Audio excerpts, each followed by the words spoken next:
before you dismiss this as spiritual nonsense, before you say consciousness is just electricity in the brain, just answer this one question honestly. Why did almost every ancient civilization believe that humans were trapped inside something? Think carefully. The Egyptians called the body a container. The Gnostics called the world a prison.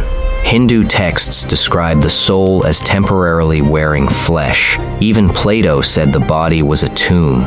Different civilizations, different continents, same terrifying idea. What if consciousness was never meant to stay inside the body permanently? And what if ancient people knew how to break free? Modern society teaches you one thing from birth. You are your body, your face, your name, your memories, your personality. That's you. But ancient traditions completely disagreed. To them, the body was only a temporary receiver, like a radio. And consciousness?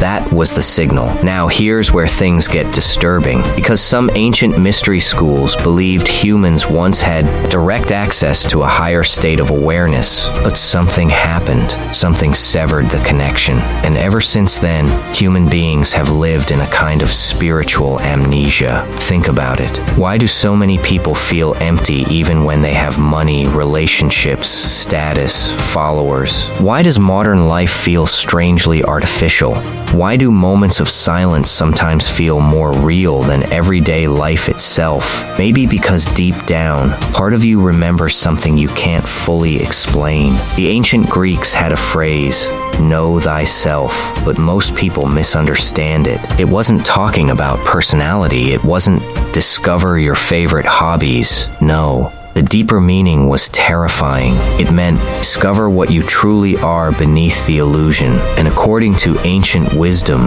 most humans never do, because the ego keeps us distracted. Constant noise, constant stimulation, constant fear, constant identity. You become so attached to the character you're playing that you forget the observer behind it. And this idea appears everywhere. In Buddhism, enlightenment is waking up from illusion.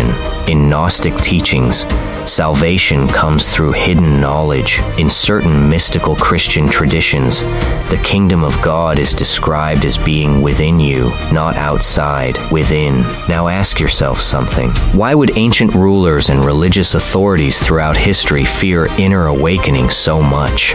Because a person who discovers inner sovereignty becomes difficult to control. They stop living entirely through fear, and fear is the foundation of almost every system of power. But this is where the story becomes even stranger, because some ancient texts suggest consciousness doesn't just survive the body, they suggest the body may actually suppress it, and modern science accidentally discovered something deeply unsettling about this: near-death experiences. Thousands of people across different cultures describe something eerily similar. They report feeling more conscious outside the body than inside it, not less, more. Some describe overwhelming clarity. Some say time disappeared completely. Others claim they experienced a level of peace that made normal life feel dreamlike. Now listen carefully. This does not automatically prove religion, but it raises a dangerous question. What if consciousness is not produced by the brain, but filtered by it? Imagine your mind right now is only a tiny fraction of what consciousness actually is, like trying to pour an ocean through a straw. Ancient mystics believed meditation, fasting, silence, and altered states could temporarily weaken the filter, not to escape reality, but to see it more clearly. And honestly, that might explain why silence terrifies so many people today. Because the moment external distraction disappears, you come face to face with yourself. Not your social media self, not your survival self, the deeper self underneath all of it.